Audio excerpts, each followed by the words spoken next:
Hey everyone, this is your host, Andrew Holland.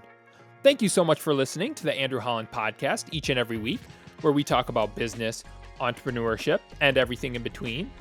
As an entrepreneur who's been through a lot of highs and a lot of lows, I started this podcast to be a source of weekly motivation, inspiration, and support for all of us who are working to achieve something meaningful. And as importantly, so that none of us ever have to feel alone or isolated while we're doing so. Together, we explore the stories of successful people, we get insight and advice from individuals who have accomplished amazing things. We discuss practical and fascinating business models and strategies, and we dive deep into understanding ourselves as human beings. So please, help me grow our group and subscribe to the show on your favorite audio platform. Subscribe to, watch, and thumbs up our episodes on our YouTube channel, the Andrew Holland Podcast. Follow and interact with me on Twitter and Threads. My handle is A Holland Podcast. That's A Holland Podcast. That's probably my favorite part of the whole podcast is the interaction I get with our guests and with you as our listeners. Lastly, if you enjoy the show and you want to support what we're working to accomplish, please share our show with your friends, with your family, and your colleagues at work. This show is nothing without you and your support, and I'm so incredibly thankful for each and every one of you listening, watching, and sharing the podcast every single week. Now it's time to get our motivation, inspiration, and support for this week and jump into today's episode. In today's episode, Pete Schnepp of Envision Painting talks to us about how he started his entrepreneurial journey, how he got into painting, and how he ultimately looked at himself in the mirror one day and said, am I living the best life that I can live? Am I working to accomplish what I want to accomplish in the next 5 years and who I want to be?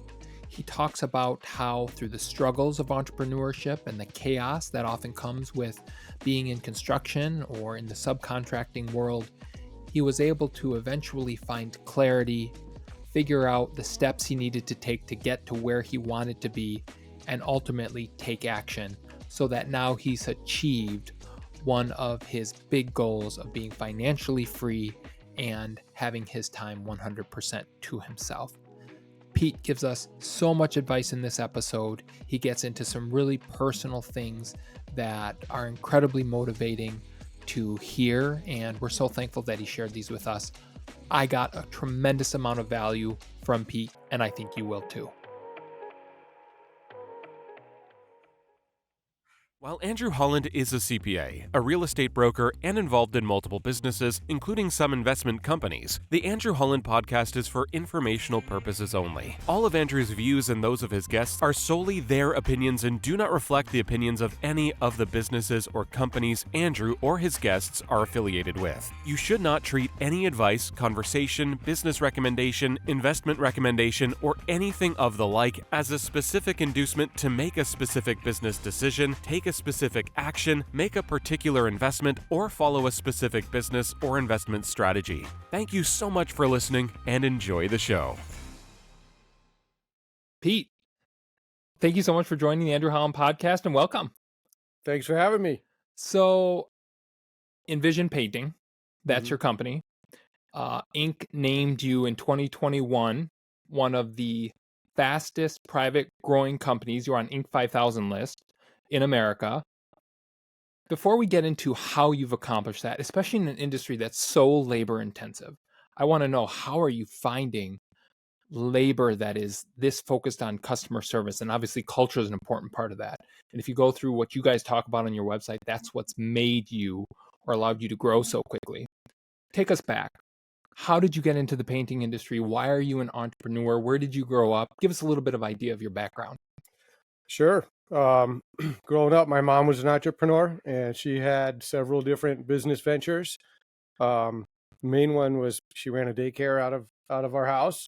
She was a single mom, and so that was like her main business. And then she always had little extra businesses she would do. She had a vending route. She had a deal where she would make like storks and stuff and go put them on people's yards after they had a baby, and she'd rent them to them. So it was just a few of them.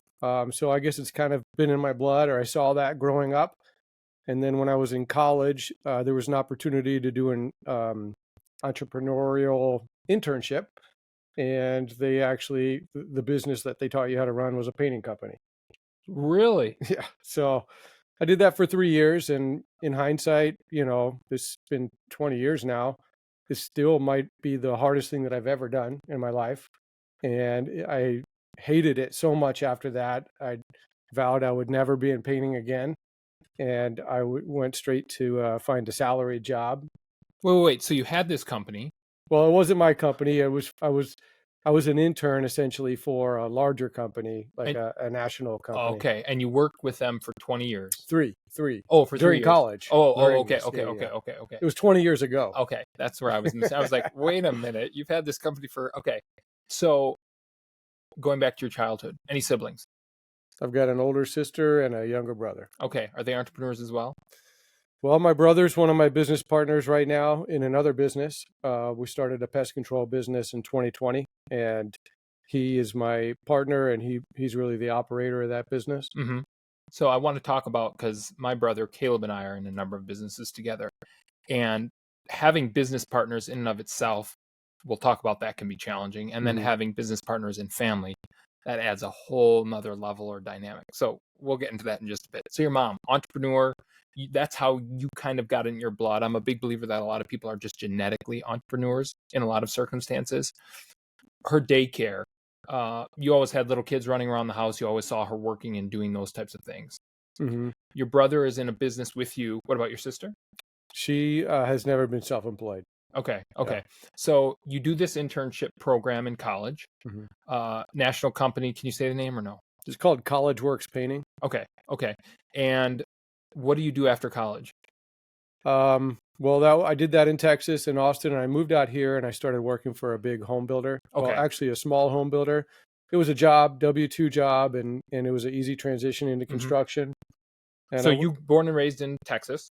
No, I was born in Philadelphia. My Okay. family moved to Texas when I was about 12. Okay. So I went to high school in Texas and then college at UT. Right after I graduated, I moved out here to Phoenix. Okay. University of Tyler? No, University of Texas. Texas in Austin. Okay, I was going to say, because my sister went to Tyler University. Okay. And then you moved out here when? It was 2004. Okay. Yeah. And you worked for a large home builder? Well, 1 year with a small builder, and then I got a better job at a large, like Fortune 500, Toll Brothers. They're a big builder. Yeah, they're huge. So I worked for them for 5 years. When you did the painting, what made you loathe it so much?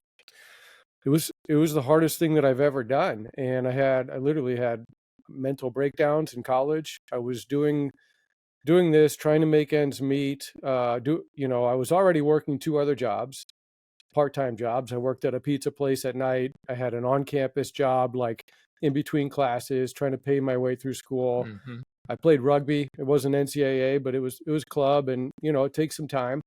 And I was a full-time student, and so this came up, and I did it. I'm trying to juggle it all, and it was really, really hard because essentially what you're doing is cold calling to drum up new business. And so you're out there knocking doors, and you're getting shut down left and right. People are slamming the door. You're going through all these no's and no's and no's, and their business models, they hire as many college kids as they can. But by the end of the summer, there's only maybe like 5 or 10% of the people left because it's so hard. Most people can't make it. They quit or they don't do well or whatever. 100% commission based? Yeah, well, it's profit based essentially. Okay. Yeah. Okay. So you're basically a sales rep for this company, and you're trying to bring on new residential accounts, commercial accounts, residential house painting accounts. Yep. And you did it for 3 years, even though you hated it that much? Well, I didn't hate it. Well, yeah, I guess so. It's a love-hate relationship, I guess. Anytime you do something that's just extremely challenging and you push through it and you see some success, like all of a sudden you're addicted to it. You probably know what that means, right? Very much so. I think most entrepreneurs do. Yeah. And it was a company. So they had a system to where you advance up into the ranks. The first year I was an intern, and the next year I was, like a district manager. And so then you're teaching other kids how to do it. And you're learning a different level of management. But after 3 years, I had graduated, and essentially I was ready to move on. I didn't want to do that anymore, and I needed stability because that's the one thing that we didn't get. And I was paying my own way, and so I needed to know what my checks were going to be every week or two in order to budget my expenses and so on and so forth. So you're obviously not a stranger to a hard work ethic, a good work ethic, 2 jobs, trying to do rugby, trying to be a full-time student. You sound cyber crazy if you're trying to do all of those things, similar to how my college was. But for those of us that have to pay our own way, that's really the only option that you have. That's how you make ends meet. Yeah. Exactly. So you work for this large construction company. Why did you decide to get into construction? Because you had been exposed to it in painting, you grew up with it, because you have to have a certain skill set there, and that's a challenging industry as well, depending on what you're doing. Yeah, it's a good question. I didn't really know what I was going to do. One of my best friends, his dad was like an executive at a home builder in Texas, and I saw that they lived pretty well. And so my friend moved to Phoenix a year before me and got started with one of the companies. And so when I was ready to graduate, he just said, "Hey, come on out. You can live on my couch. I'll help try to get you hired at this company." And it was in 2004 in Phoenix. It was the land of opportunity. I mean, construction was going gangbusters. So it was a easy transition for me. And I found that, I loved it. I loved it being out in the field. What were you doing specifically for the construction company? Were you on the job site with a hammer and nails, No, or were no, no, you a no. sales rep, or what were you doing? Yeah. So at first I started off dealing with all their warranty stuff as the warranty manager, inspecting it and scheduling trades and coordinating all that stuff. And then you become a construction manager. So you're managing the construction of the homes, doing all the scheduling and coordinating with the subcontractors and stuff. So you're a project manager on big jobs. Yeah, so they call it a construction manager, and there was just residential tract homes. Mm-hmm. And then when I went to the next company, I started managing whole communities as a project manager, at a different level. I was moving up. Yep. It was a corporate world. It was a stable salary. There was, opportunity for some bonuses here and there. And I knew what my check was going to be, and good culture, good people that you're around, and it was enjoyable. Why was that issue of stability, and we'll talk more about that, so important to you? When you grew up, was most entrepreneurs, it's very unstable what you're going to make every year, and that can be challenging for families. Obviously, that's challenging when you're trying to financially plan in the long run. So what specifically drove you? Because there's two options, right? Stability, where you get a W-2 job and you know exactly what your paycheck is going to be, and then the other side of it, entrepreneurship, which you've done both, and that's a lot less stable until the business grows. So for you, why did you lean that way? At first, Yeah. Out of college, all of a sudden I had a bunch of debt, and I was trying to pay for an apartment and utilities, and I needed to know that I was going to make the minimum that I needed to pay my bills. Okay. So just Right. to be financially responsible. Yeah, exactly. And the reason I ask that question is because there are so many people who are in that situation where to jump from that stability, even if they're later on in life, is such a fearful. It's actually, what's the word when you just stiffen? It's so, Freezes you. yeah, it freezes you, and so they never make that jump to bet on themselves or try something like that. And so what I like what you talked about is, okay, I recognized that I grew up with an entrepreneurial mother, but at this point in my life, I needed stability. I needed to pay down my debt, and if I ever wanted to be an entrepreneur, I had to plan. Mm-hmm. And I think a lot of people think, well, I want to be an entrepreneur. Great. That doesn't mean you have to do it tomorrow. Plan, take calculated risks. If that's what you want to do and you want to work in a particular industry, think about it, be patient, and work your way towards that. Versus, I feel like in society now, everybody's like, I'm going to quit my job and I'm going to start my own business, or I'm going to be an entrepreneur because they make all sorts of money and all. Obviously, anybody that's been an entrepreneur, all of those things are explicitly not the case, especially in the first few years. So you have this stability. You're working for a large construction company. 2008 hits. What happened? So for those of you who don't know, 2008, obviously the Great Recession. Mm-hmm. Lots of construction companies went under. Tons of people lost their job, not only in construction, but across many, many industries. How did that impact you? So when I was at Toll Brothers, when I got hired there, I was one of about 35 project managers in Arizona. And I was one of the youngest, if not the youngest. But as the housing market collapsed, they started laying off everybody in the company at all different levels. People that had been there for 30, 40 years, and the new people. they laid off pretty much everybody except for me and one other guy. So it was, Are there you was, there serious? was 2 project managers in all of Arizona, and my boss took a transfer to San Diego for an opportunity for him. So all the work was getting piled on me, and I was one of the younger guys. So I'm assuming that I was one of the youngest paid or lowest paid, Mm-hmm. right? And I don't know how much that meant when they decided to keep me instead of other people, but I was good at what I did, had a Mm-hmm. good attitude. Um, but when things started changing, nobody's there. It's not as fun anymore. The culture was different. Um, the motto, be happy you still got a job, was just always there. And I didn't really like that. And I realized more than ever that my income was not going to get to where it wasn't. I wasn't going to be able to achieve my financial goals there anymore because I had asked for a raise because I Mm-hmm. was now all of a sudden doing so much more work, Yeah. and I was qualified and capable. And the stance was, well, due to the current conditions, corporate wouldn't approve that. Mm-hmm. And so it was at that time that I realized that I needed to make a change. And when did you make a change?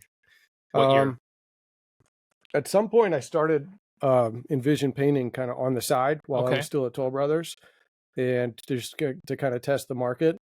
And it started picking up. I mean, I started having several jobs going on and crews out in the field working while I was managing my job at Toll Brothers, and I was doing both over the phone. But I realized that wasn't going to last very long before I got found out. Mm-hmm. So I kind of like shut down the business, so to speak, and then I basically talked to my boss at the time and said, "Hey, the next time there's that you guys need to lay somebody off, I want to volunteer myself because I want to pursue other passions. I'm just not going to be able to reach my goals here." And what year was that? That was probably about 2010. Okay, so you were working on Envision Painting kind of on the side, Mm-hmm. realized you couldn't quite do both. You still had an obligation to Toll Brothers, Mm-hmm. kind of closed it temporarily, then eventually got laid off. So what happened is we pretty much worked out a mutual severance Okay. when they were ready. Shortly after that, they needed to make another layoff, so it was me, and we worked it out to where we'd spend, I think, a month, where I would transition all the information that I had in my head to whoever was taking over for me, and that also gave me time to ramp back up in the business. And I had a small severance package, so I had a financial runway. Also, it was really the best case scenario for me, and I think it was great for them too because layoffs hurt the business so bad because people just leave on that day with all the information that they've got, and then somebody else is scrambling to pull it Mm-hmm. together. And so I wanted to make that transition good because they were a good company, and I liked the people that worked there. Well, that's incredibly respectable. And not only that, but you didn't burn any bridges. And I think whenever you have the opportunity to not burn bridges, you never know when that's going to come back. And so I'm sure that they appreciated you kind of transferring that information, taking that time. Once you were done doing that, and I had a similar experience when I had started a business and I needed to go full time into the business in the banking industry. And some of my best friends are still colleagues from the banking side of things. When you did Envision Painting, you just told us about 5 minutes ago you hated painting so much that it was a love-hate relationship. Yeah. Walk us through, how did you decide to get back into painting? Was it because you had done it before? Was it because you knew it? Because an opportunity came up? Give us an idea of this thing that you hated. You decided to start a company again, your own company doing it. Yeah. Well, at the time I had a real estate license. I had gotten that while Okay. I was in construction to help me advance. So I knew that was an option to sell houses. And a lot of the people that I worked with at Toll Brothers that wound up leaving became general contractors. And so those were pretty much the two options. But I realized, why become a GC and compete with all of my friends when, I know painting, I could just paint all their properties for them, and I could still sell houses. And painting was what it came down to, was that painting was what I knew best. And I felt like it gave me the best opportunity at the time to earn an income that could support my family well enough that I wanted to, and provide some extra savings or reserve. Yeah. So that's what it came down to. When did you get married in the between college and what the year we're talking about? Let's see. I got married a couple years after I started the business. Okay. So 2010, 2011, what have you? 2012 is when I got married. Okay. You have any kids? I have 2 kids right now. Okay. Yeah. So how old are they? 8 and 9. They didn't come till later. Okay. So you're starting this company, you're in a relationship, you're getting married, you've got a lot of change, you knew painting best. Talk to us about the first 3 to 5 years, because those are often the most mentally challenging, the most physically challenging, the most financially challenging. And I'm sure your scenario was no different. How did the business transpire? Did you make money your first year? Did you not make money your next year? How did you fund the business? Because a lot of people have that question. I want to start something and I know what I want to start, but I can't, with all the responsibilities that I have, I can't muster the money to actually get this thing off the ground. Mm-hmm. Give us some insight how you made it work. Yeah, the first few years were a total grind. And I'll say that I did have some help from one of my great friends, Scott, who kind of gave me the push. He had started doing his own business in Texas a few years before. A painting business? Yeah, because Okay. we had done the college thing together. Okay. And so he gave me a push and he helped me out a little bit for sure, but it's still an absolute grind. You really don't need a whole lot of money in this business to start.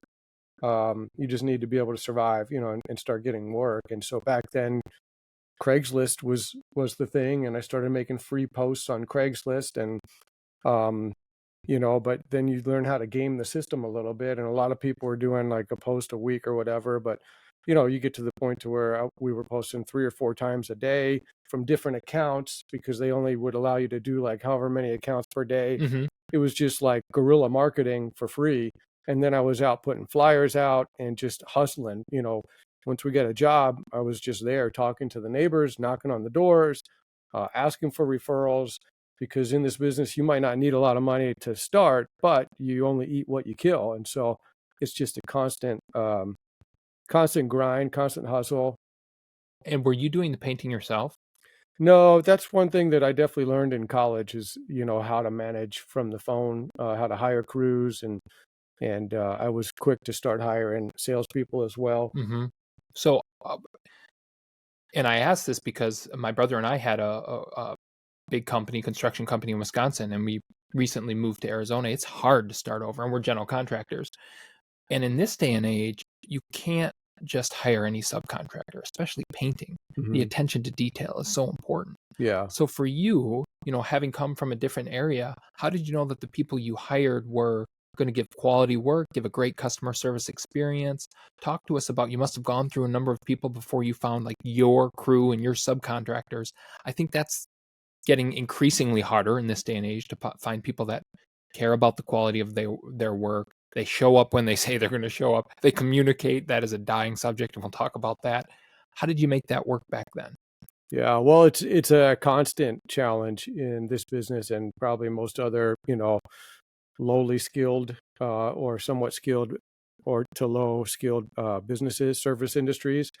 But it's funny, the first crew that I hired, I met at the paint store, and that's how I meet crews. I just go hang out there and I holler at painters like I used to holler at girls in college, and just strike up conversations, and then you get a gut feeling. And so the first crew that I hired, they had worked for, all the big companies in town. They were kind of like, they'd skip around. But anyway, I show up to the first job, and I pull out the paint because I had went and bought it. And the client wanted, the premium paint, the most expensive stuff. So Mm-hmm. I put all the paint out and was walking the job with the crew. And finally they said, "Pete, you're never going to make money in this business buying that paint." And I was like, "What are you talking about? This is the good stuff. I like using high quality paint, and the client wants it." And he said, "No, no, no, no, no, Pete. Oh, boy. This isn't how we do it." And they said, "Next time you just buy 1 bucket of the expensive paint, and then we'll take it to Home Depot and we'll have it match with the cheap stuff. And we'll just keep the expensive bucket in the yard, so that's all that the customer sees. And then we'll take it into the back of the van to pour the cheap stuff in." This is what I'm talking about. Like, what a con job. So they, it's weird because once you know the inside of a industry, you know how all the corners can get cut. And they had the weird thing is that they had worked for some of the most dominant companies in the valley and done this over and over and over again with them. High-end companies? Yeah, the premium companies in town. Some of them you'd see commercials for still, and so the thing is, like, the client wouldn't know that happened until maybe 2 or 3 years later when the house really looks bad. Mm-hmm. So I quickly realized that, not all painters are created equal, and not all painters have the same mindset and mentality that I do. And so I started basically preaching to all of my crews from very early on a couple of things. Number one is sometimes the crews want more for the job than what you want to pay, right? Or than what you budgeted for. Mm-hmm. And so basically, I was okay with that, where a lot of other guys would just make the crews do it for X amount of dollars. This is what you get. Well, you get sloppy work when you do that. And so my mentality early on was, I'd rather pay more now, because if the job is done and the client is happy, we're going to get more and more referrals, and I'll make more later, right? So I was waiting for the second marshmallow. That's an incredible mindset. So I was trying to explain that and get that mentality with the crews, with also at the same time not getting taken advantage of. Mm-hmm. And then the other thing was what I call the snowball effect, which you'll see in any business, but for crews specifically, so many of them painting, all they care about is making their money for the day or for the week so they can go home and put food on their table for their kids and their family, right?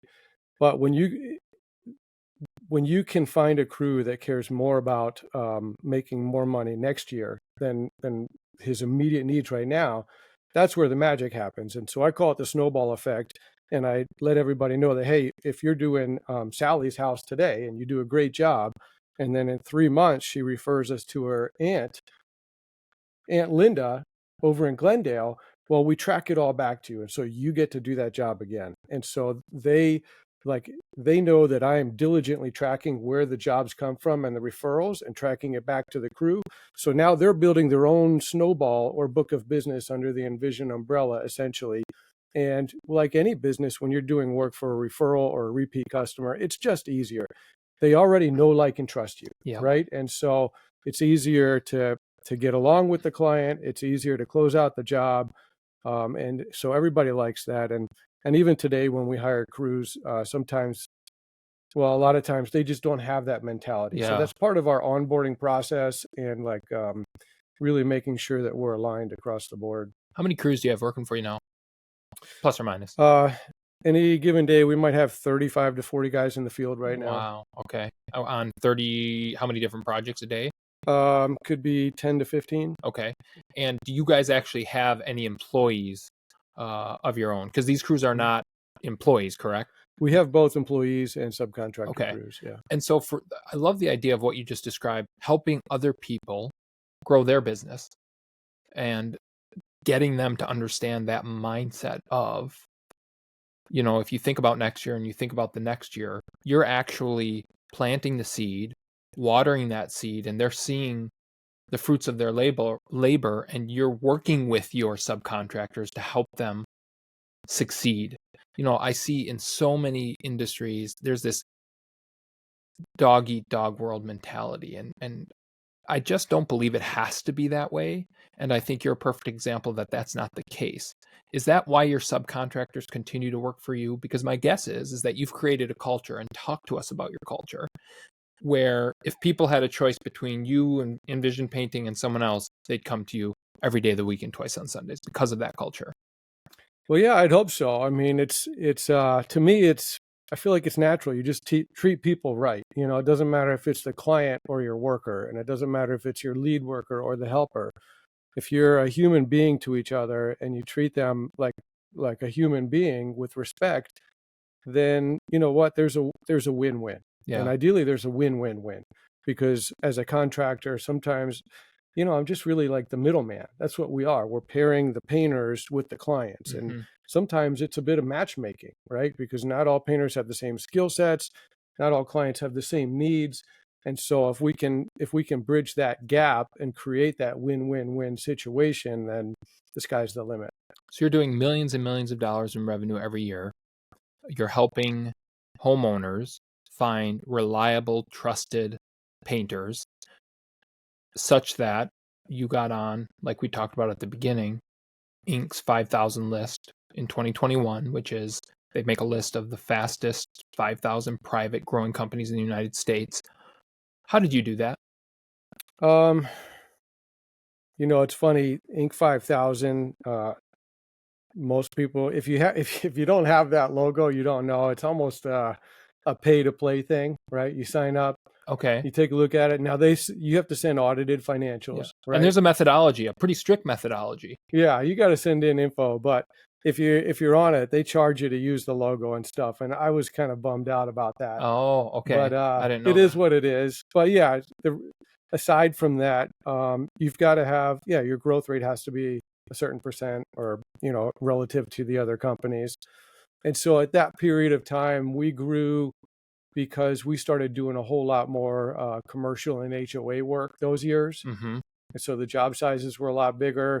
And I had finally hired an administrative manager that would allow me to allowed me to free up some space to go get those jobs. Yep. So I think those are pretty much two of the main reasons why we had the growth. So you've been in business going on 14, 15 years, is that right? Yeah. You've had tremendous growth.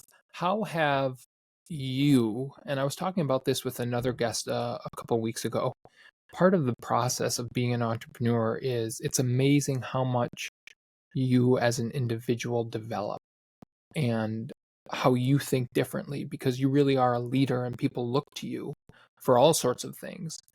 For you, what has been the most noticeable change, would you say, maybe in your mindset, or I don't want to say personality, but that you've been taught in running your business the last 13 or 14 years? Will you ask me the question again? Yeah, so one part of the experience, at least for me and for most entrepreneurs that I talk with, it's challenging, right? But there's a lot of benefits in doing it if you stick to something and you have a commitment to consistency, and patience brings good things to those who are willing to wait for it and work for it. Part of those benefits are who you become as a person, Mm-hmm. how you change, how you develop, how you look at things, the value in other people, for example. That was one thing that was, when I started business at 22, I was a cocky, arrogant, naive 22 or 23-year-old, and I really didn't realize the value of other people, or just close your mouth and listen. And those are some of the things that you develop. Hopefully you would develop that from 22 to 30, regardless of what world you're in, but you'd be surprised how many 35, 40, 50, 60-year-olds I know that haven't developed that. What have you found to be the most rewarding aspect of owning your own company from a developmental perspective? It forces you to get comfortable with getting uncomfortable, really. I mean, every time you look, you've got another plateau. You've got the ability to coast at every level, or you've got the ability to get uncomfortable and go for more. It forces you to problem solve on a regular basis. It forces you to change, really. It forces transformation. If you have a business for long enough, it forces transformation.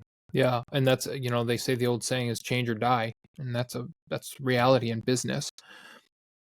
Culture is probably the most important thing in an organization anywhere if you're going to be incredibly successful. How in your industry, especially when you're working with a lot of subcontractors, and not everybody is coming to the office every day. You're on 30 to 40 different job sites every day, or 10 to 15 job sites with 30 to 40 different crews or people. How do you create the culture that you've just described has allowed you to have such growth? I think it's communication and respect, really. It's all it comes down to. But when you're not physically present as much as you guys likely want to be, because you're not on every job site every day, correct? No, I used to be, for sure, or I used to be on a lot of them, checking in quite a bit. The last couple of years, I've really kind of stepped out of the day-to-day. Okay. So I've got people on my team that are doing that, and that's a whole nother transition. That's forcing transformation on all of us, Yep.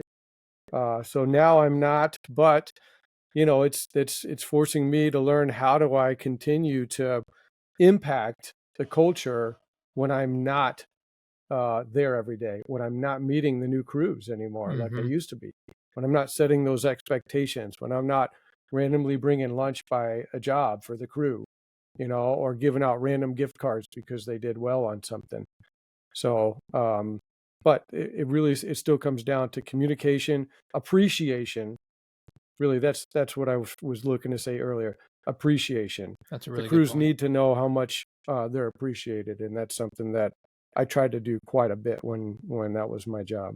Conflict resolution is one of the hardest things any business owner has to face. or deal with conflict. You've had crews that have done a bad job, I'm assuming, correct? Oh, yeah. And you've had to fire them. Oh, yeah.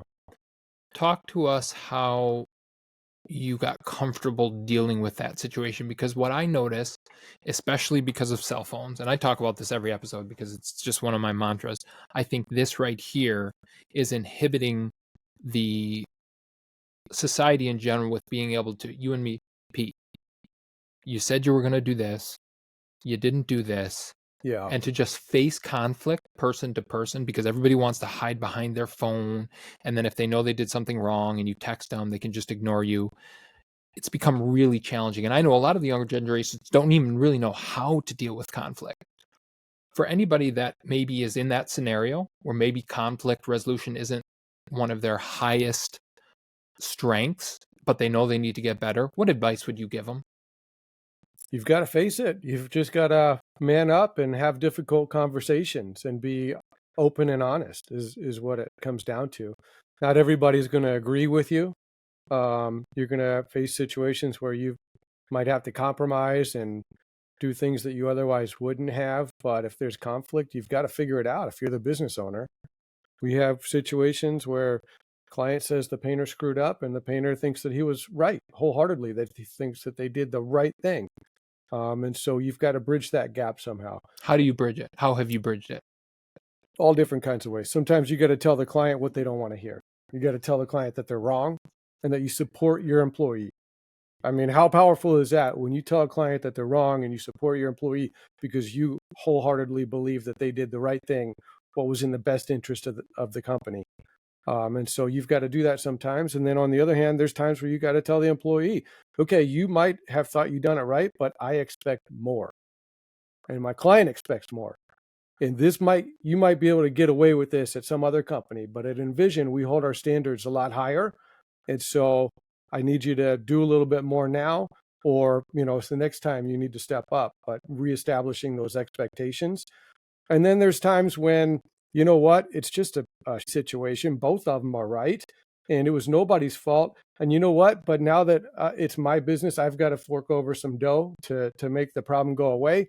Whereas when you're with a company, like when I was at Toll Brothers, you write a PO to make it go away, but it's not my money.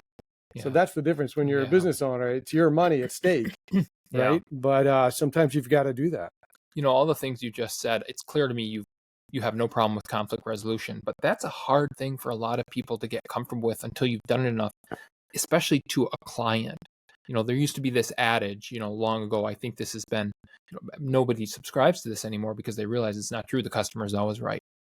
And in this day and age, when I think in general our society has gotten more selfish and more demanding, if you will, and maybe a little bit, again, I'm generalizing here, less respectful about dealing with these problems when they want something their way and they don't get it. That's hard. Mm-hmm. But you make an incredible point that part of that appreciation to your subcontractors is showing them, not just through gift cards or through good pay, but standing up for them even when it's the hard thing to do. Mm-hmm. Well, the other part of it is anytime there's a situation, you've got to learn from it. And you've got to bring in the crew to learn from it, even if we're right. Because a lot of times what it comes down to is client expectations. Whether their expectations were right or wrong, those are the expectations they had, and they didn't get met. And that is where 95% of any issues that we have come from. And so how can we learn from this as a team? Maybe the salesperson didn't set proper expectations. Maybe it was a phone call. Where can we interject and learn from to really take control of that, to set ourselves in a position to exceed expectations? That's such an excellent point, Pete. Expectations are everything. And where I think in this day and age, and tell me if you agree, because communication is dying to a large degree, especially person to person, that's where expectations are set. Yes. And when that communication doesn't happen, everybody has a different set of expectations, and it ultimately results in usually not very ideal outcomes. Yeah. What has been for you, professionally speaking, the most challenging thing that you've had to deal with? And let me give you some background on why I asked this. A lot of people, life is challenging. You have ups and you have downs. But as a business owner, the highs can be very high and the lows can be very low, and they happen one day apart. And I'm a big believer that the human psyche is not meant to deal with volatility in that way, but it's a reality of any business or any entrepreneur, or quite frankly, anybody trying to accomplish something meaningful or big. How have you found yourself over the years dealing with that incredible volatility, and kind of talk about that in the context of probably the biggest failure or the most challenging thing you had to deal with in business? Well, I think it starts with an understanding that entrepreneurship and business ownership is a roller coaster, and you're going to have high highs and low lows. And for me, almost taking a stoic, point of view or frame of reference, that I'm not going to get too excited about anything that's amazing, and I'm not going to get too upset about anything that's bad, because next thing you know, it's going to flip around. There's a story that I heard like a few years ago. That really resonates. And I try to think about this a lot, but it really puts hindsight in perspective. And I'm going to butcher this story, but there's this farmer, right, that has an amazing horse that's really valuable, like a show horse, right? And one day it just runs away. And so all the neighbors come up and they say, "Oh, that's so bad. I'm so sorry your horse ran away. That's terrible."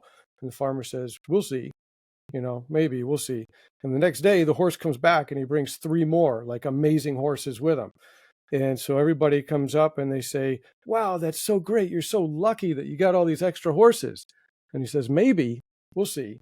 And then the next day, his son comes out and he's trying to break in one of these new horses, falls off the horse and breaks his leg. The neighbors come by and they say, "Oh, that's so sad that your son broke his leg." And the farmer says, "Maybe we'll see." Right. And then the next day, the army comes by to draft all the 18-year-old kids to go into the military. And they say, "Well, we can't take your son because he's got a broken leg." Right. And the neighbors come by and they say, "You're so lucky. You're so lucky." And he says, "Maybe we'll see." Right. And so I think about that often. You might have a high or a low, but you don't know if it is until the future when you really have that hindsight perspective. It just is. Everything just is, and it's just a learning experience to grow and improve from. And so when you ask what is the most challenging thing that I've been through, I don't know. I mean, I can't pinpoint just one. Every challenge is just a part of life for me. And so, for example, last week alone was a crazy week. I had high highs, extremely high highs, and extremely low lows in one week. I was coming back from the balloon fiesta from New Mexico, and with my kids. My wife needed to stay there for something. So normally my wife watches the kids and I do the work and stuff, but I'm going to have the kids all week. And what I have coming up is, well, my 75-year-old single mom is in surgery, and, I'm trying to keep a positive mindset, but things start floating into your head while you've got that. At the same time, I'm closing on an investment property. I've got investors that have trusted their money with me, and we've got some serious money at stake that I've got to, like, the lender's putting me through hoops to and I'm trying to keep this deal afloat before we lose it because the seller didn't want to give us an extension. I'm negotiating terms on a confidential contract right now for another business, for the pest control business, a mergers and acquisitions deal. And so that I had a deadline on that. And in the same week, I became a #1 best-selling author. I co-authored a book and it hit #1 on Amazon, and we had our big launch. And so all this stuff was going on. I've got my 2 kids who are homeschooled that now I don't have my wife to help me out with. My mom's in surgery, and all these like big things, these balls that I had been pushing for months and months and months are now coming to an end in this one week, right? Yeah. And you survived. I killed it. I crushed it. That's fantastic. Right? So and it's because of mindset. It's also necessity. You do what you got to do. You put yourself in tough situations and you come through. That's a great point. What's this book called that just reached #1 bestseller on Amazon? It's called The Transformational Journey. Yeah, so you can get it on Amazon. You can order a paperback, or you can order it on Kindle, and I'll have it up on my website pretty soon. But yeah, it was a co-author situation, and there's actually some celebrities in there, and everybody's got a chapter telling about a story in which they transformed, or something challenging that they went through. Why'd you want to write the book? Because we talked about early in this podcast about the transformation of you, the human, as you become an entrepreneur. So it's interesting that you wrote this book about transformation. Yeah. Well, it was just a chapter. I can't take credit for the whole book. I have several stories to tell. One of them, I had just finished a 5-year BHAG goal of mine, a big goal, and I had just finished it. And then I met some people, and they thought I had a pretty cool story, and they invited me to join. And writing a book has always been a bucket list thing, and so I was like, well, let's do this. This is a good starting point into the book writing stuff. And what was this BHAG goal that you met? So I had set a goal for 5 years to become financially free, to have financial freedom and time freedom. And that's not something that I could do with the painting company. So my other business is a real estate holding company. So I've been buying real estate for many, many years now. And I've really just started putting that on overdrive my goal was to be able to be financially free off of rents and not have to survive off of the painting company. Right. And so I wanted to be in a position to where I work because I choose to, not because I have to. Right. And that's really what it came down to, and not be required in the day to day.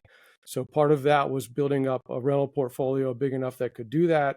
Part of that was also transitioning within Envision Painting out of the day to day, and the timing had been right. I've got some key people that have been with me for a long time, and they were ready and wanted more responsibility. So putting together a leadership team and like restructuring, casting a vision, and it was several years of masterminding and modeling different scenarios on how to put myself in this dream life position that I was after. But I had just finished that, and the book opportunity came up. And so my chapter is a little bit on my personal development, transformational journey along the way, what I did to change myself. Give us, you're a man of many colors, which doesn't surprise me. Most entrepreneurs have a lot of things going on. Give us the 3 to 5 minute snippet of that chapter. Still go read it, but what do you attribute to your capability or ability to be able to transform and become financially free? Because that's really what everybody's trying to do, right? When you're an entrepreneur, people want to, number one, do what they love. Sometimes you have to do what you hate to get to do what you love. And then they want to be financially free and have their time back. Not be a wage slave to a corporation, and they get to dictate their schedule, and they get to do things with their family. They're able to financially, and they're able to from a time perspective, which is more valuable than the financial side of things. You've accomplished that. That's something everybody wants to accomplish. How did you accomplish it in the time frame that you set for yourself? Well, there's not one easy answer. I mean, I had to change myself, but it started with the decision that I believed that I could provide better for myself and my family, and getting clarity on what that looked like. I had to become crystal clear on what it was that I wanted, what I was after, and what that looked like. What does my ideal day look like? What do the finances look like? So on and so forth. And so once I had that clarity, and you wrap it around with really doing some soul searching on your why, your purpose, why is it so important? I really started looking inside, and doing serious soul searching, and also studying other high performers and successful people and what helped them get there. And then it started with habits, consistent habits, changing my habits one at a time, and being 100% focused. And so there's a lot more about that in the book. Check it out. It's on Amazon. There's a lot of great stories, but what I did was nothing new. It's nothing revolutionary. I mean, sometimes I'll tell people that I'm just a copycat. I find other people that have done it and I copy it, or I find multiple people and I copy the best. But what I'm good at is I am good at finding clarity, taking action, and being persistent and not giving up. Right. And would you say that when you say you needed to change yourself, what did you need to change about yourself? Were you being inefficient? Were you not seeing things clearly? Were you making excuses or lying to yourself? Which we all do as humans about so many different issues, until we kind of clear our mind and say, you know what? This is the goal I want. This is really the goal I want, not the one I'm lying to myself and saying I want, but all my actions indicate something different. But this is what I actually want. And now if I look myself in the mirror and I tick down where I spend my time every day, do those two things align? And if they don't, well, maybe either that's not the goal that I want, financially, whatever it may be, and I'm just telling other people or trying to convince myself that's the goal when it's really not, or that is, but I'm not actually, my actions aren't syncing up with what I want.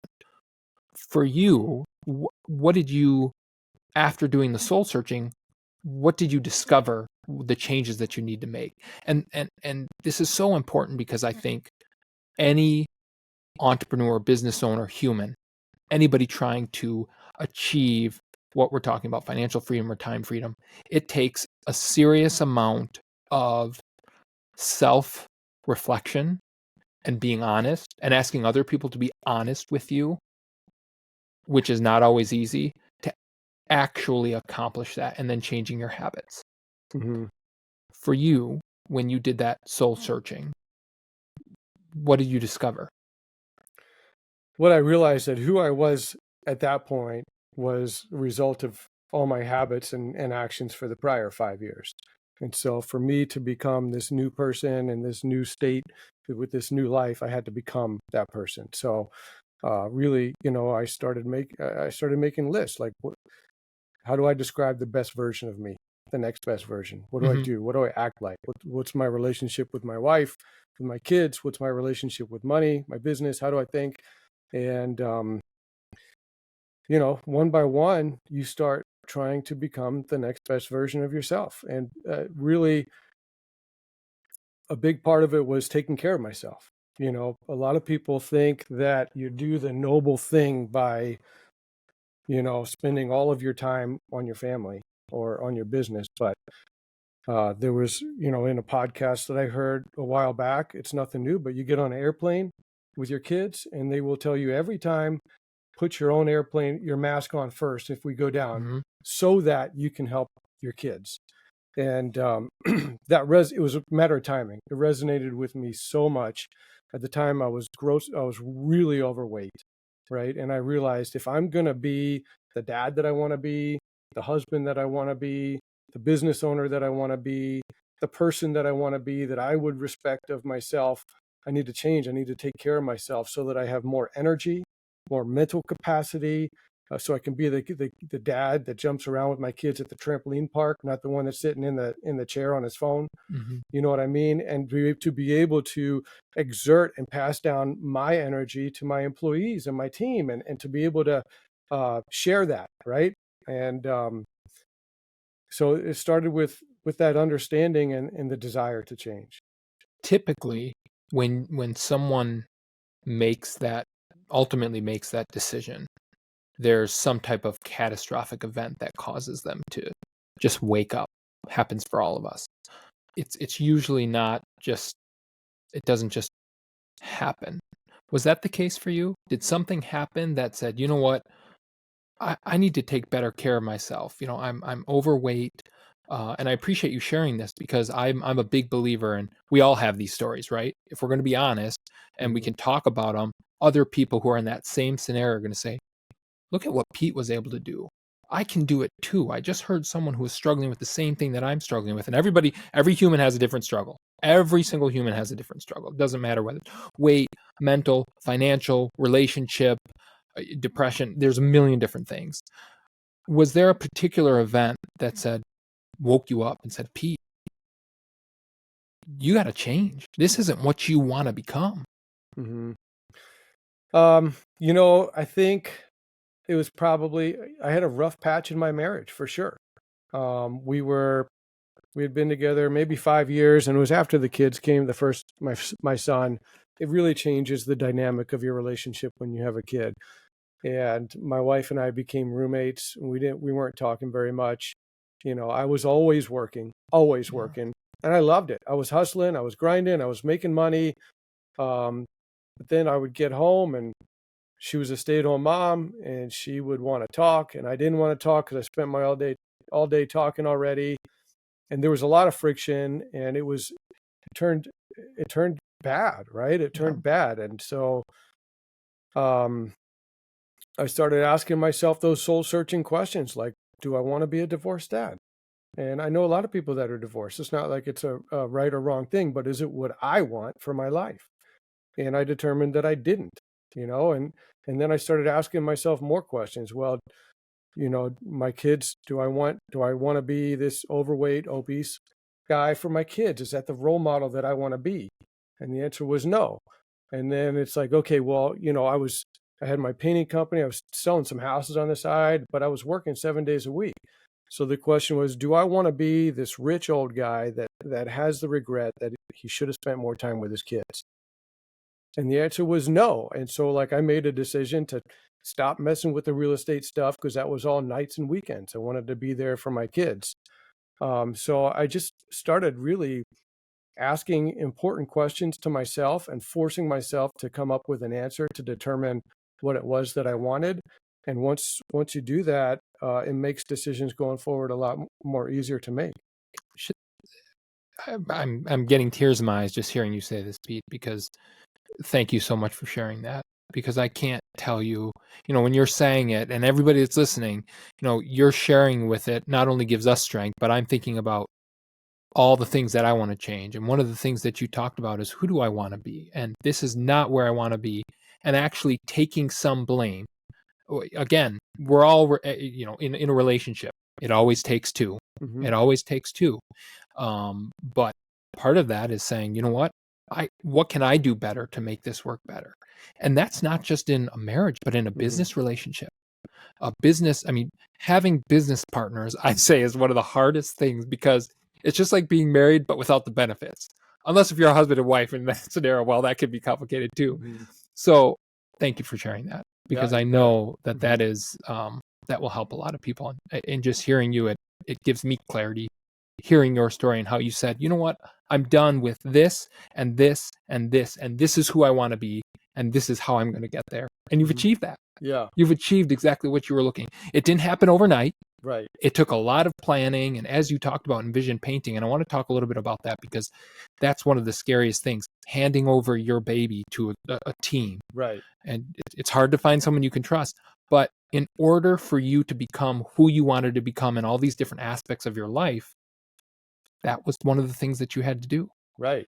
So tell us about that, because I talked to business owners who want to accomplish financial freedom and time freedom. Mm-hmm. Get to a point in their business where they've been working 7 days a week nonstop. It has an impact on all of your relationships, whether it's a marriage relationship, friends. I mean, I in my 20s, the 20s were the worst years of my life. Basically, any relationship I had with girlfriends, I was never around, and that doesn't last very long. Friends just stop calling you because, oh yeah, he's not going to be available, so why do we invite him or do anything? And those are some of the struggles that a lot of people don't realize with entrepreneurship. But when you get to the point where, okay, you've got a bunch of things, well, and entrepreneurs have 7 plates going on at all times. Mm-hmm. And the ones that are the best and who achieve what we're talking about figure out, you know what, I need to get rid of these 5 plates and I need to focus on these 2 plates, because you can be a jack of all trades, master of none, or you can be a master of one. And that's usually the people that accomplish financial freedom and time freedom. And you just said, you realized one of these plates was affecting all these different aspects of exactly the opposite of what I wanted to be, and you got rid of it. And that's not easy to do. That's really hard to do. Yeah. So I give you a lot of credit. On the Envision Painting, that's something that you wanted to keep, was part of you getting to financial freedom. How did you get to the point where you felt comfortable in trusting your company to a leadership team so you could be out of the day-to-day operations? And I know I talk to a ton of business owners that struggle with this, because it's the hardest thing when you get to that point, letting the day-to-day operations go and knowing You're taking a little bit of risk, you're taking a lot of risk, and it might not be 100%, but if you're at 95%, things are still going to be okay. Talk to us about how you got there, because a lot of business owners want to get there and it's so hard to do so. Yeah, it took me several years really of thinking about it. I was filled with fear, the utmost fear. And so it might be one of the biggest things that I've done to push through that internal fear. But the reality is, I've got some great people on my team, and they've been with me for years. And so the timing was good too. It's not like I hired them, fresh. And so, but still, there's still that fear that, well, thinking that nobody's as good as me. And what if, the business slowly starts to crumble? There's all those thoughts that go through your head. But it started with identifying what I wanted and why, right? And starts with those. And then I started modeling it out. I was actually considering selling the business as well as another option. But I really like the people that are on my team. And I realized that it was a huge opportunity for myself and for them, because I knew that Envision can provide for them like no other before as well. And it's the next step for everybody. And so it made sense. I modeled it out, and What year was this that you're like, this okay, I need to do this was 2021. So like the effect went in January 2022. Okay. And so the 2021, I was kind of like modeling it out, testing the waters a little bit. I would, like for a couple of years, I would ask them little questions like, where do you see yourself in the future, to make sure that they were kind of on page two, but also not giving too much away as far as what I was thinking. Once I realized that they all wanted it too, then I created a vision, of the company. And a big part of that vision is that it's led by the leadership team.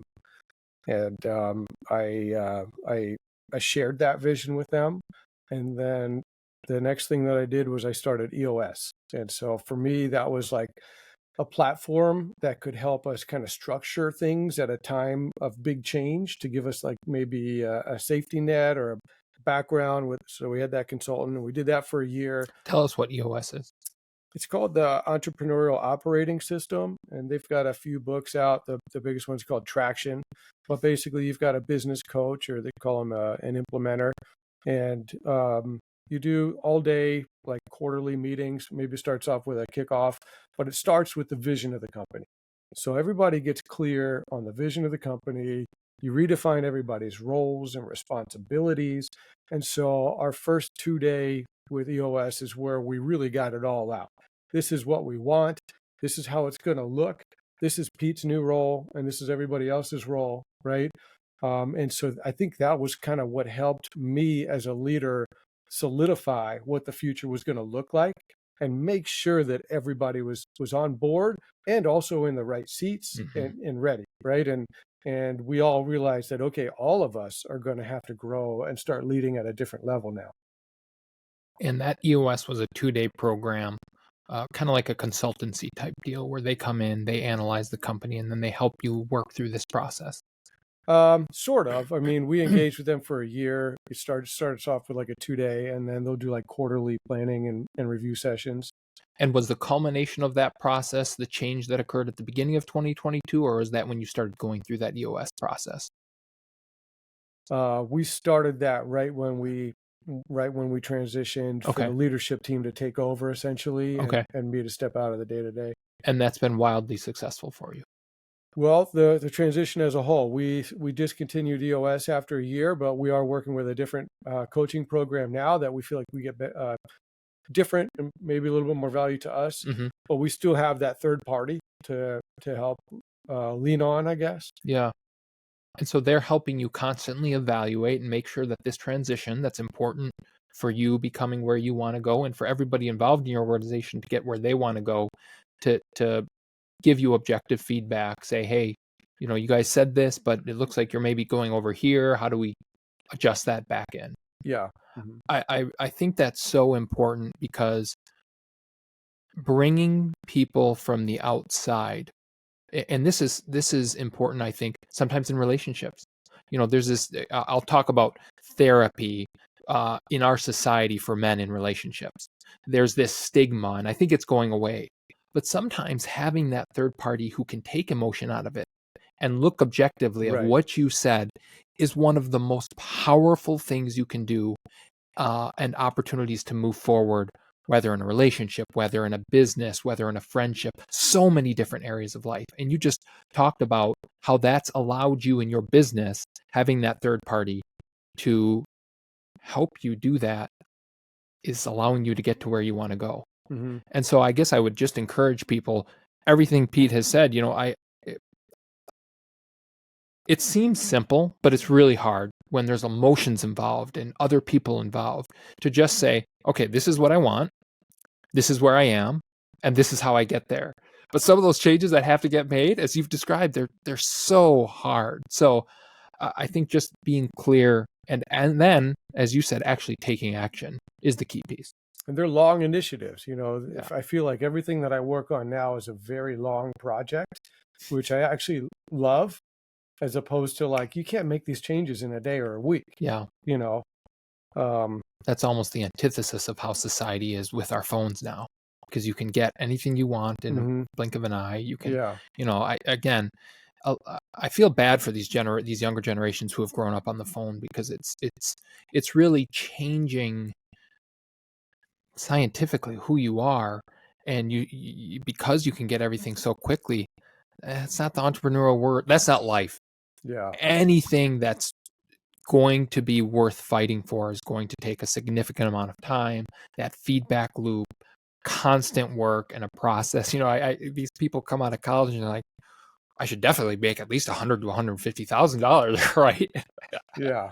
I just sit back and I'm like, what are we teaching in our higher education systems? Like, what world are you living in? I mean, I know inflation is bad, but it's going to take you, a good 3 to 5 years to get from this point to this point. Do you see that in your business? What I'm talking about? Or in society, in your kids? Entitlement is a word. Yes. Entitlement. We don't really see that a whole lot, because what the reality is, in the trades, the young kids aren't getting into them. And so it's actually, I think it's going to be a big issue in the next several years, because the workforce is dying. All the workers are getting older. And, historically, the workers, the dads, would teach their kids. And it's a trade that the family, learned and from generation to generation. But it's not happening now. What's happening is the kids who are in high school are on social media, and they're getting jobs for their dad to go produce, like on the side or whatever, but they're becoming marketers and salespeople instead of tradespeople. Yeah. And so where do all the tradespeople come from? It's something that we as a nation are struggling with, quite frankly, probably globally. But I do think I see a shift where it's not so frowned upon to go to a tech school anymore. And for a large reason, there's really good money in blue collar work and in the trades. And so it hasn't happened fast enough, but I think it's shifting to a certain degree.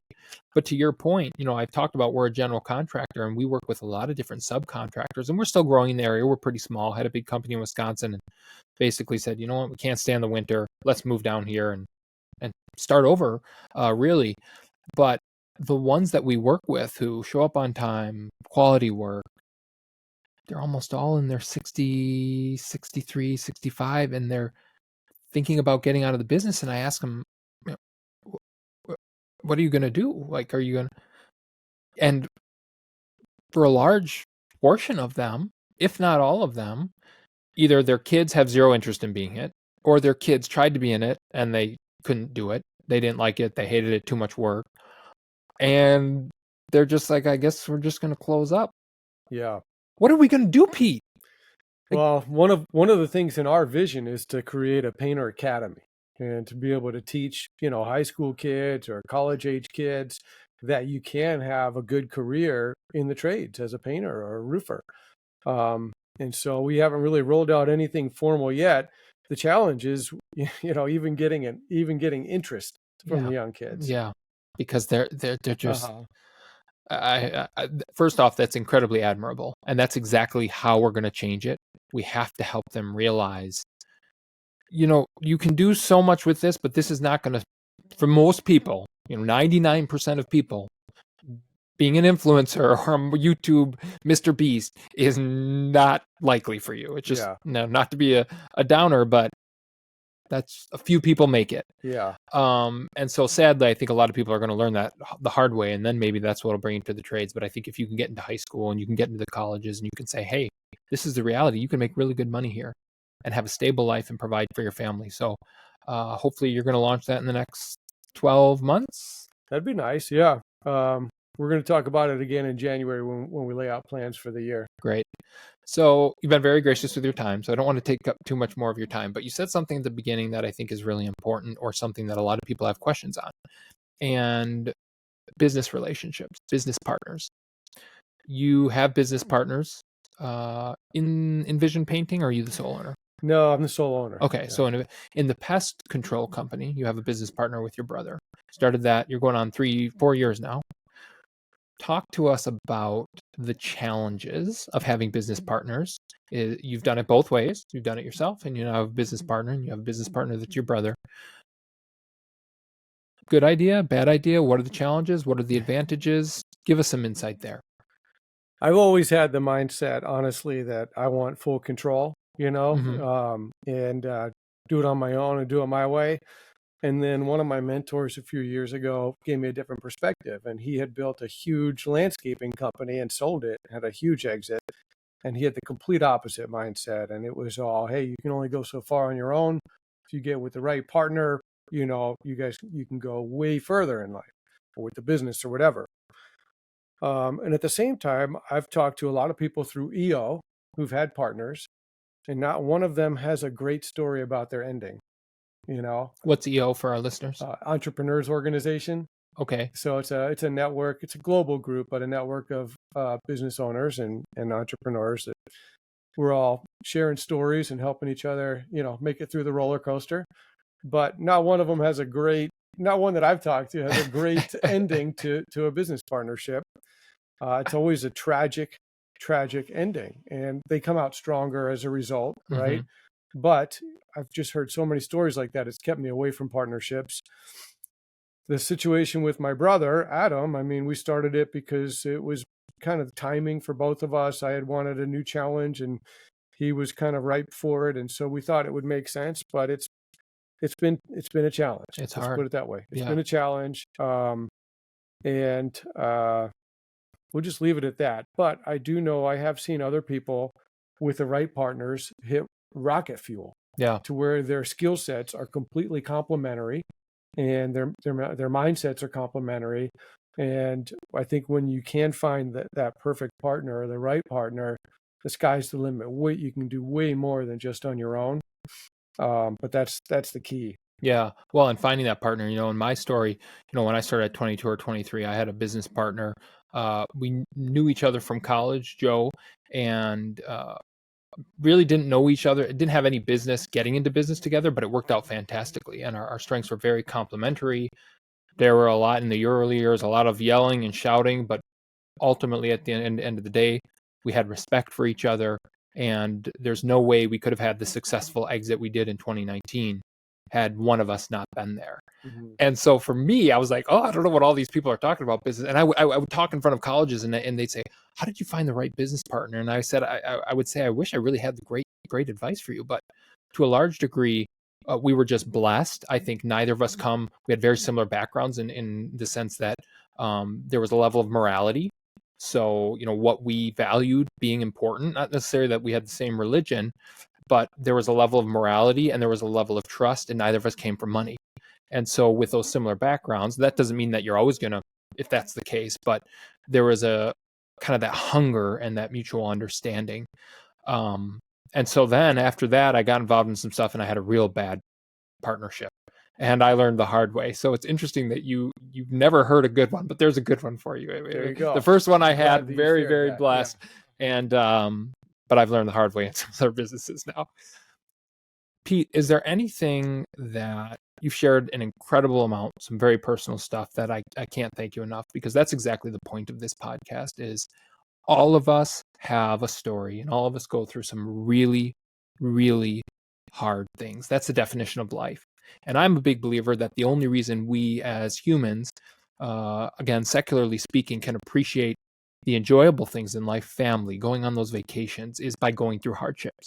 If everything was easy, it's like that. Anytime I get sick, like the fifth day, I'm like, oh, I'm going to be thankful every single day when I'm healthy, and then after 2 weeks, I'm just taking for granted my health. But is there anything else that we haven't talked about that you think would be particularly helpful for anybody either wanting to start a business or, quite frankly, trying to grow in the corporate world and move up the chain? It doesn't matter what the goal is, but to try to accomplish something that gives them purpose and real meaning that they're looking for in life. And again, I'm talking secularly. I'm a religious man, and I think really you can't have any meaning in life without what's truly important, the religious side. But secularly speaking, is there anything else you would share on that front? Sorry, what do you mean by secularly speaking? Not outside of the religious world. Outside of religion. Yeah. Unless if, Yeah. I mean, maybe religion's a huge part of your life, and that's really what motivates you, and that's... It's not. Okay. Well, I mean, like, I feel like I have a connection with the universe. Call that God, call it Buddha, whatever, right? But I would tell people that I feel like average and middle class, like a stable job, I feel like that's what's ruining America, because it's so comfortable. People, it makes it scarier to get to do away with that. Mm-hmm. And, once you get clarity and realize how much more you really want out of life, you understand that life is just a short opportunity, right? Mm-hmm. And there's so much more that you could be doing or want to go after. And once you realize that, I came to this realization that if you live life trying not to lose, you never win, right? And so I had my stable job, and I put a few $100 in the savings account every month, and I was trying not to lose, but I wasn't winning. And it wasn't until I started taking some risks, swinging the bat and taking shots, until I started winning, right? And there's different stages of that along the way, but so many people just get caught up in their comfort zone and never really take any risk to get out of it. And maybe that's what they want. But for me, taking some time to soul search, just quietness and looking inside, made me realize that, I wanted to live a life of no regrets personally. Mm-hmm. I want to live my life to the fullest. And that includes, going for the win. So what would you say to someone who feels that way? I'm just going to put an age out there, but it's really irrelevant. But I use 30 to 40, maybe a young family. You've got a lot of responsibility. And so you feel like not only are you taking that risk, but you have so many people relying on you that I can't quit this 200, 250,000, maybe it's 100,000 job. The two people in the marriage are making whatever the income is, and you just feel trapped. Like you actually can't do that because there's too much riding on it. There's too much risk to branch out on your own. And maybe that's a legitimate fear. Maybe it's an illegitimate fear. But how would you tell someone, what advice would you give them to help them break through that mindset? Mm-hmm. Because that is when you have children, as you said, it completely changes the dynamic, not only the relationship, but you have a responsibility for these little human beings financially, and what type of people they're going to be. And so the stakes are a lot higher. And there are a lot of people, having worked in the corporate world myself, both in the CPA firm and in the banking industry, that maybe they enjoy what they do, but they're very comfortable, but you can tell they want more, but they're just afraid because the stakes are so high to make that change. Yeah. I mean, I don't know. Entrepreneurship is not for everybody. That's for sure. And I think everything is individual. It really just comes down to identifying what it is you want.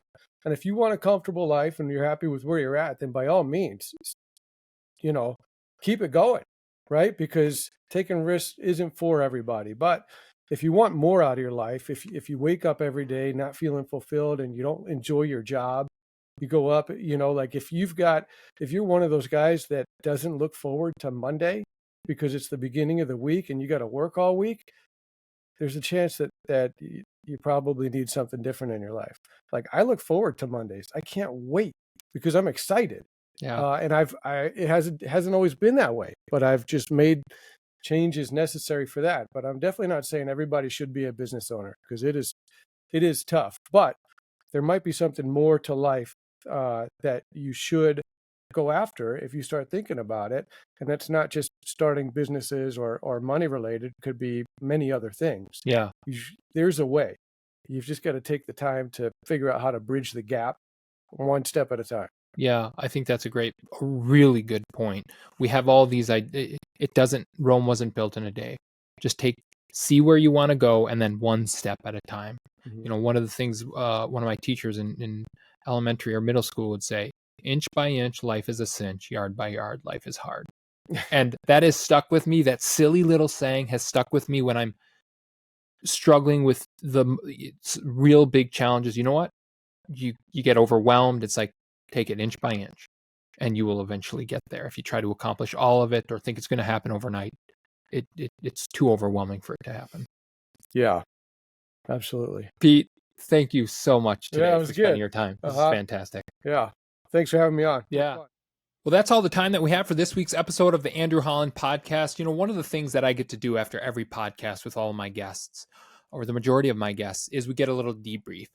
And that's one of my favorite parts. And I had the opportunity to do that with Pete. And I wanted to share something that we talked about that we didn't get to in the podcast. And he talked about, for him, what has really made the difference is giving his mornings to himself. He gets up early. He takes time to meditate, to clear his mind. He works out. And that's something that he said he started in 2017. And when he began doing that, we talked in this episode about clarity and how did he find it.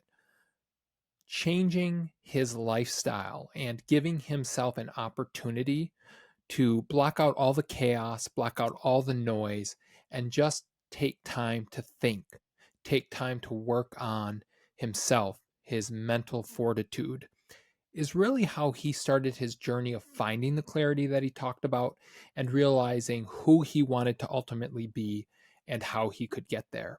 So you didn't get the benefit of some of the after conversation that we had, but I found that particularly powerful. And I always get that opportunity with a lot of my guests. So to the extent that I can share some of the behind the scenes moments, if you will, of course, with our guest permission, I wanted to share that with you because it tied in and wrapped up well with some of the focus and how he made that ultimate choice to alter and change his life. Hope you enjoyed this episode. If you have any thoughts, suggestions, feedback, comments, please reach out to me on Twitter. Holland Podcast is my handle. Really enjoy the interaction between you, the listener, and me as the host. If you have questions for Pete or you want to really provide any feedback, let me know. You, of course, can always reach me on our website, theandrewhollandpodcast.com. Subscribe to our YouTube channel, The Andrew Holland Podcast, so you can get updates every week when we post the video version. Please, the way we grow is interaction with you as the audience, you liking and following the podcast, subscribing, liking each of the episodes. And then if you prefer to listen to this every week, please find The Andrew Holland Podcast on your favorite audio platform, subscribe to the channel, and like each episode. Thank you so much for joining us again this week. Have a great rest of your week, and we'll talk again next Wednesday. Thank you for listening to the Andrew Holland Podcast. Be sure to visit our website, theandrewhollandpodcast.com, for additional content on business, entrepreneurship, and everything in between. Subscribe to our YouTube channel, The Andrew Holland Podcast, to get notifications when new podcasts have been released. And lastly, follow us on Twitter, Holland Podcast. That's Holland Podcast, for all the conversations we're having outside the podcast. Thanks again so much for joining us this week. Have a great day, and we'll talk again next week.